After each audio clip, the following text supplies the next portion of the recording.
नमस्कार, जय Hind. All exam guide गुरु का यूट्यूब चैनल आप सभी देख रहे हैं। मेरा नाम है सुजीत पांडे। आपके लिए 50 जीके के क्वेश्चन लेकर आ गए हम, और ये क्वेश्चन आप जिस एग्जाम की तैयारी कर रहे हैं इसमें आ सकते हैं। कोशिश करिए 20 प्रश्न सही करने की, है ना। 50 हैं, गिनती लिखी हुई है 1 2 3 4 पूरा लिखा रहेगा। 50 क्वेश्चन, 20 प्रश्न सही करने की कोशिश करना। यदि आपको एग्जाम निकालना है, जॉब चाहिए, तो शिद्दत से अच्छे से पेपर देना। वीडियो को कर दीजिए सभी लाइक। कम समय में ज़्यादा क्वेश्चन कराते हैं हम आपके लिए। आपका बिल्कुल समय बर्बाद नहीं होगा, कम समय में पूरे क्वेश्चन करा देंगे 50 के 50। तो प्लीज़ वीडियो को लाइक कर दीजिए। चैनल पर पहली बार आए हैं, रोज प्रैक्टिस सेट पेपर देना चाहते हैं, जीके स्ट्रॉन्ग करना चाहते हैं, चैनल को सब्सक्राइब कर लेना। पहला क्वेश्चन पढ़िए। किस अधिनियम के तहत वॉरेन हेस्टिंग्स बंगाल के प्रथम गवर्नर जनरल बनाए गए थे? कौन सा अधिनियम था? तो याद रखना, सबसे पहले क्वेश्चन ये भी आ सकता है कि बंगाल के सबसे पहले गवर्नर जनरल कौन थे? तो वॉरेन हेस्टिंग्स। और ये बने थे आपके, राइट आंसर हो जाएगा रेगुलेटिंग एक्ट के तहत 1773 का रेगुलेटिंग एक्ट। यहाँ पे आपका ऑप्शन नंबर बी प्रश्न के लिए बिल्कुल सही आंसर हो जाएगा, 1773 का रेगुलेटिंग एक्ट। अगला क्वेश्चन, निम्नलिखित में से उत्पादक का सर्वाधिक गतिशील कारण कौन सा है? तो उत्पादक का सर्वाधिक गतिशील कारण, ये आपका इकोनॉमी का क्वेश्चन है, पूंजी होता है। ऑप्शन नंबर सी पूंजी राइट आंसर हो जाएगा, उत्पादक का सर्वाधिक गतिशील कारण। मोपला आंदोलन 1921 में कहां पर हुआ था? मोपला विद्रोह या मोपला आंदोलन? तो मोपला आंदोलन जो हुआ था, राइट आंसर हो जाएगा, ये हुआ था आपका Malabar. Option number B, Malabar में मोपला आंदोलन हुआ था। ऑप्शन नंबर बी यहां पर राइट आंसर है। गुप्त वंश का वह राजा कौन था जिसने हूणों को भारत पर आक्रमण करने से रोका था? तो गुप्त वंश का वह राजा जिसने हूणों को भारत पर आक्रमण करने से रोका था, वो था आपका Skandagupta. Option number C Skandagupta right answer है। संविधान के किस भाग में अस्थायी संक्रमण कालीन और विशेष उपबंधों के प्रावधान है? तो ये आपका पॉलिटी का क्वेश्चन है, तो राइट आंसर हो जाएगा भाग 21 में अस्थायी संक्रमण कालीन और विशेष उपबंधों का प्रावधान है। ऑप्शन नंबर सी भाग 21 राइट आंसर है। किस कुषाण शासक ने सर्वप्रथम स्वर्ण मुद्राएं जारी की थी? तो स्वर्ण मुद्राएं जारी करने वाला कुषाण शासक था आपका कड़फिसस द्वितीय। कड़फिसस द्वितीय ने सबसे पहले स्वर्ण मुद्राएं जारी की थी। ऑप्शन नंबर बी कड़फिसस द्वितीय राइट आंसर है। कौन से 3 वेद संयुक्त रूप से त्रयी या फिर वेद त्रयी कहलाते हैं? तो 3 वेद जिनको त्रयी या वेद त्रयी कहा जाता है, वो थे आपके यजुर्वेद, ऋग्वेद, यजुर्वेद और Samaveda. Option number A Rigveda, Yajurveda, Samaveda को त्रयी या वेद त्रयी कहा जाता है। दोस्तों, आप क्वेश्चन देख ही रहे हैं, कितने शानदार क्वेश्चन है। हमने आपके लिए यही जो क्वेश्चन है, आपके एग्जाम, जिस एग्जाम की आप तैयारी कर रहे हो ना, उसमें आ सकते हैं जीके के क्वेश्चन। और हमने 10,000 क्वेश्चन तैयार कर लिए हैं। भारत के सभी एग्जाम में 30 साल से बार बार पूछेगा ये क्वेश्चन है। इसकी हमने बना ली है पीडीएफ। अब पीडीएफ क्या है, आप मोबाइल पर पढ़ सकते हैं, किताब जैसे पूरी पीडीएफ तैयार कर ली गई है। व्हाट्सएप पर आप सभी को पीडीएफ मिल जाएगी। 10,000 जीके एमसीक्यू है। सोचिए आपने 10,000 जीके एमसीक्यू लगा ली तो कितने शानदार आपके जो है जीके जीएस हो जाएगा। ये पीडीएफ आप जो है 300 रुपये की है, लेकिन सभी को 99 रुपये में अभी दे रहे हैं। सिर्फ 99 रुपये में आप सभी को ये पीडीएफ मिल जाएगी। और फ़ोन पे, गूगल पे, पेटीएम से आप पेमेंट कर सकते हो नीचे दिए गए नंबर पर, और व्हाट्सअप पर आप पीडीएफ प्राप्त कर सकते हो। जो भी फ़ोन पे, गूगल पे, पेटीएम नहीं चलाता, वो अपने दोस्तों से, रिश्तेदारों से, कहीं से भी आप चाहें, जहाँ से रिचार्ज कराते हैं वहाँ से पेमेंट करके प्राप्त कर सकते हो। आप सोचिए कि आपके मोबाइल रिचार्ज जो मंथली होता है, उससे भी कम दाम में हम आपको 10,000 क्वेश्चन दे रहे हैं। ये आपको कहीं भी नहीं मिलेंगे, कहीं भी 99 रुपये में नहीं मिलेंगे 10,000 जीके के क्वेश्चन। तो ज़रूर इसको लीजिए और अपनी जीके स्ट्रॉन्ग कीजिए। जिसको भी चाहिए है, नीचे दिए गए नंबर पर, ये नंबर आपको पूरे वीडियो भर शो होगा। आप कभी भी कॉल करके, व्हाट्सअप करके संपर्क कर सकते हैं। कॉल ना उठाओ तो व्हाट्सअप कर लेना, ठीक है। निम्न मुसलमान विद्वानों में से हिंदी साहित्य के लिए किसका सबसे महत्वपूर्ण योगदान है? तो मुसलमान विद्वान है और हिंदी साहित्य के लिए फेमस है, उनका नाम है अब्दुल रहीम खाने खाना। ऑप्शन नंबर सी अब्दुल रहीम खाने खाना, ये मुसलमान विद्वान है, लेकिन हिंदी साहित्य में इनका एक महत्वपूर्ण स्थान है, महत्वपूर्ण योगदान है। Option number C right answer है। पहली बार औपचारिक रूप से महालवाड़ी प्रथा कब लागू की गई थी? बताइए, महालवाड़ी प्रथा सबसे पहली बार कब लागू की गई थी? तो राइट आंसर हो जाएगा ऑप्शन नंबर डी 1822 में। ऑप्शन नंबर डी यहां पर राइट आंसर है प्रश्न के लिए। संत कबीर का जन्म, यहाँ पर आपको जो ऑप्शन दिए गए हैं उनमें से कहाँ पर हुआ था? तो संत कबीर जी का जो जन्म हुआ था ये हुआ था आपका वाराणसी मगहर में। Option number B, Varanasi Maghar में संत कबीर जी का जन्म हुआ था। तैमूर के आक्रमण के बाद भारत में किस वंश का राज स्थापित हुआ? तो तैमूर के आक्रमण करने के बाद भारत में सैयद वंश का राज्य स्थापित हुआ था। ऑप्शन नंबर बी, सैयद वंश राइट आंसर है। जन योजना का प्रारूप किसके द्वारा तैयार किया गया था? तो जन योजना जो है इसका प्रारूप जयप्रकाश नारायण जी के द्वारा तैयार किया गया था। Option number D. सर्वप्रथम भारत में विशुद्ध संस्कृत भाषा में लंबा अभिलेख किस राजा के द्वारा जारी किया गया? तो सबसे पहले भारत में विशुद्ध संस्कृत भाषा में लंबा अभिलेख जो जारी किया गया था शक राजा रुद्रदामन के द्वारा जारी किया गया था। ऑप्शन नंबर बी, शक राजा रुद्रदामन राइट आंसर है। भारत का संविधान सभा किसके अनुसार गठित की गई थी? तो भारत की संविधान सभा कैबिनेट मिशन योजना के तहत गठित की गई थी।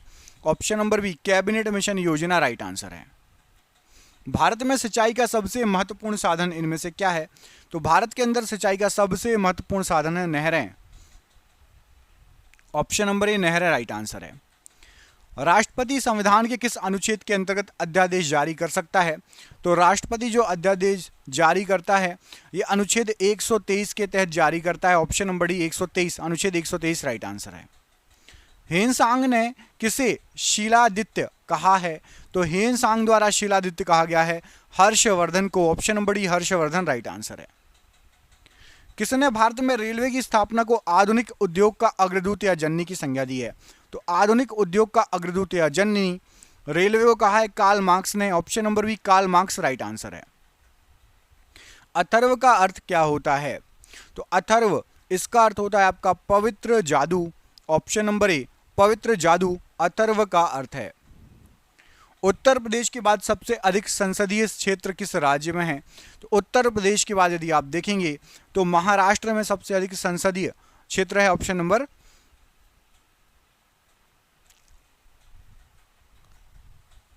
भारतीय संविधान में न्यायालय में कौन सा प्रवर्तनीय है? इनमें से कौन प्रवर्तनीय है? तो भारतीय संविधान के तहत न्यायालय में आपके जो मूल अधिकार हैं ये प्रवर्तनीय है। ऑप्शन नंबर डी, मूल अधिकार प्रवर्तनीय है। Option number D right answer है। हल्दी घाटी युद्ध 1576 के पीछे अकबर का मुख्य उद्देश्य क्या था? तो हल्दी घाटी युद्ध के पीछे अकबर का मुख्य उद्देश्य था राणा प्रताप को अपने अधीन लाना। ऑप्शन नंबर ए, राणा प्रताप को अपने अधीन लाना राइट आंसर है। निम्नलिखित में से कौन संविधान सभा द्वारा गठित प्रारूप या मसवरा समिति का सदस्य नहीं था? तो राइट आंसर हो जाएगा प्रारूप समिति का सदस्य सरदार पटेल प्रारूप समिति के सदस्य नहीं थे, बाकी तीनों लोग प्रारूप समिति के सदस्य थे। भारत में सर्वप्रथम किस राज्य में शून्य आधारित बजट तकनीक को अपनाया गया? तो शून्य आधारित जो बजट है यहां पर आपको जो ऑप्शन दिए गए हैं राइट आंसर हो जाएगा आंध्र प्रदेश में सबसे पहले शून्य आधारित बजट की तकनीक को अपनाया गया। Option number B. वेदों को अपौरुषीय क्यों कहा गया है?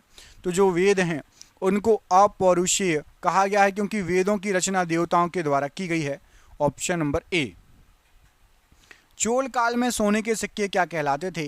तो चोल काल में जो सोने के सिक्के हैं उनको कुलंजू कहा जाता था। Option number A, Kulanju. Chola काल के सोने के सिक्कों को कुलंजू कहा जाता था।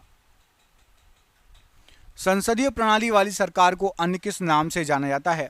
तो संसदीय प्रणाली वाली सरकार को संघीय सरकार बोला जाता है। ऑप्शन नंबर सी, संघीय सरकार राइट आंसर है। किस जैन ग्रंथ में चंद्रगुप्त मौर्य के जैन धर्म अपनाने का उल्लेख मिलता है? तो चंद्रगुप्त मौर्य ने जैन धर्म अपना लिया था और ये उल्लेख मिलता है आपका परिशिष्ट प्रवर्तन। ऑप्शन नंबर भी यहाँ पर राइट आंसर हो जाएगा। इसमें चंद्रगुप्त मौर्य के जैन धर्म अपनाने का उल्लेख मिलता है। भारतीय संविधान में मौलिक अधिकारों की व्यवस्था किस देश के संविधान से ली गई है? तो यहाँ मालिक लिखा है, मौलिक है, तो मौलिक अधिकारों की व्यवस्था ली गई है तो मौलिक अधिकारों की व्यवस्था संयुक्त राष्ट्र अमेरिका से ली गई है। ऑप्शन नंबर बी, संयुक्त राष्ट्र अमेरिका राइट आंसर है प्रश्न के लिए। अर्थशास्त्र का लेखक किसके समकालीन थे? तो अर्थशास्त्र के लेखक थे आपके चाणक्य या कौटिल्य, और ये जो समकालीन थे राइट आंसर क्या हो जाएगा? इसका आंसर आप कमेंट करके बताना, ठीक है। कौटिल्य, चाणक्य, इनमें से किसके गुरु थे या किसके समकालीन थे, कमेंट करके बताना है, ठीक है। अर्थशास्त्र के लेखक, सभी कमेंट करेंगे, सभी बच्चे, ठीक है। क्वेश्चन मैं पूछ रहा हूँ, ये क्वेश्चन मोस्ट इंपॉर्टेंट है, एग्जाम में आ सकता है, तो आप कमेंट करके बताओ कि किसके समकालीन थे अर्थशास्त्र के लेखक। 30 क्वेश्चन में से एक क्वेश्चन का आंसर तो आप दे ही सकते हो, कमेंट बॉक्स में कमेंट करके बताओ। किसे 1857 के विद्रोह की सबसे कमजोर कड़ी के रूप में देखा जाता है? तो बहादुर शाह जफर को 1857 की सबसे कमजोर कड़ी कहा जाता है। ऑप्शन नंबर ए राइट आंसर हो जाएगा। बहादुर शाह द्वितीय या बहादुर शाह जफर, दोनों सही हैं, जो भी आए टिक कर देना। भारत का आर्थिक सर्वेक्षण प्रत्येक वर्ष सरकारी तौर पर प्रकाशित किया जाता है, किसके द्वारा? तो भारत का जो आर्थिक सर्वेक्षण होता है, वित्त मंत्रालय इसको प्रकाशित करता है हर साल। वित्त मंत्रालय क्या करता है? आर्थिक सर्वेक्षण को प्रकाशित करता है। 1907 के कांग्रेस के सूरत अधिवेशन की अध्यक्षता किसने की थी? 1907 में जो कांग्रेस का सूरत अधिवेशन हुआ था, उसकी अध्यक्षता डॉक्टर रास बिहारी घोष जी के द्वारा की गई थी। ऑप्शन नंबर ए डॉक्टर रास बिहारी घोष जी राइट आंसर है। रेल विभाग के पृथक रूप से बजट जो है वो कब प्रारंभ हुआ था? तो रेल विभाग का अलग से बजट प्रस्तुत होने लगा था और ये स्टार्ट हो गया था 1925 में। ऑप्शन नंबर ए आज़ादी के पहले ही 1925 में, ऑप्शन नंबर ए राइट आंसर है। निम्नलिखित में से ब्रिटिश सरकार का वह गवर्नर जनरल कौन था जिसने भारत में डाक टिकट शुरू किए थे? तो भारत के अंदर डाक टिकट शुरू करने का जो श्रेय जाता है, यहां पर आपको जो नाम दिए गए हैं लॉर्ड डलहौजी को जाता है। ऑप्शन नंबर ए। अंग्रेजों द्वारा बंगाल और बिहार का स्थायी बंदोबस्त या इस्तमरारी बंदोबस्त कब किसके द्वारा शुरू किया गया था? तो स्थायी बंदोबस्त ये जो शुरू किया गया था लॉर्ड कॉर्नवालिस ने स्टार्ट किया था। ऑप्शन नंबर यहाँ पर डी, लॉर्ड कॉर्नवालिस ने स्थायी बंदोबस्त या इस्तमरारी बंदोबस्त भारत में बंगाल और बिहार में स्टार्ट किया था। राष्ट्रीय कृषि अनुसंधान प्रबंधन अकादमी ये कहाँ पर है? तो राष्ट्रीय कृषि अनुसंधान प्रबंधन अकादमी, यहाँ पर आपको जो ऑप्शन दिए गए हैं हैदराबाद, ऑप्शन नंबर बी यहाँ पर राइट आंसर हो जाएगा। हैदराबाद में है राष्ट्रीय कृषि अनुसंधान प्रबंधन अकादमी, option number B Hyderabad. Sikri और आगरा पहुंचने वाला पहला अंग्रेज व्यापारी कौन था? तो सीकरी और आगरा पहुंचने वाला सबसे पहला जो अंग्रेज व्यापारी था वो था आपका Ralph Fitch, option number A Ralph Fitch प्रश्न के लिए राइट आंसर हो जाएगा। कोझिकोड बंदरगाह कहां पर स्थित है? तो जो कोझिकोड बंदरगाह है ये आपका केरल राज्य में है, ऑप्शन नंबर बी केरल राज्य राइट आंसर है। भारतीय संविधान की संशोधन प्रक्रिया किस देश के संविधान से प्रभावित है? तो संविधान के संशोधन की जो प्रक्रिया है वो दक्षिण अफ्रीका से प्रभावित है। ऑप्शन नंबर डी दक्षिण अफ्रीका राइट आंसर है। प्याज उत्पादन में भारत का अग्रणी राज्य कौन सा है? तो प्याज का उत्पादन यदि हम देखेंगे तो भारत का अग्रणी राज्य है प्याज के उत्पादन में Maharashtra. Option number D Maharashtra right answer है। दिल्ली के मेहरौली के कुतुब उल इस्लाम मस्जिद के प्रांगण में स्थित प्रसिद्ध लोह स्तंभ किसकी स्मृति का है? तो जो वहां पर लोह स्तंभ बना हुआ है वो आपका चंद्र की स्मृति का है। ऑप्शन नंबर बी चंद्र की स्मृति का है वह लोह स्तंभ। बौद्ध धर्म ग्रहण करने वाली पहली महिला कौन थी जिसने सबसे पहले बौद्ध धर्म ग्रहण किया? तो बौद्ध धर्म ग्रहण करने वाली सबसे पहली जो महिला थी वो थी Gautami, Mahaprajapati Gautami. Option number C यहां पर राइट आंसर है प्रश्न के लिए। सिक्किम जो है भारत का 22वां राज्य किस संविधान संशोधन के तहत बना था? तो सिक्किम भारत का 22वां राज्य बना था और इसके लिए 36वें संविधान संशोधन के तहत इसको राज्य बनाया गया था भारत का। Option number D.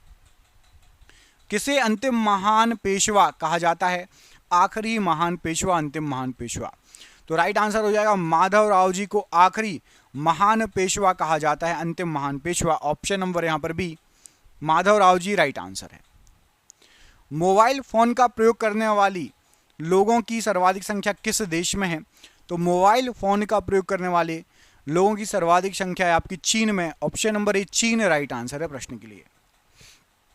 तत्वरंजनी सभा, तत्वबोधनी सभा एवं तत्वबोधनी पत्रिका ये किससे संबंधित है? तो तत्वरंजनी सभा, तत्वबोधनी सभा, तत्वबोधनी पत्रिका ये आपके राइट आंसर हो जाएगा देवेंद्र नाथ टैगोर जी से संबंधित है। Option number A Devendra Nath Tagore ji right answer है।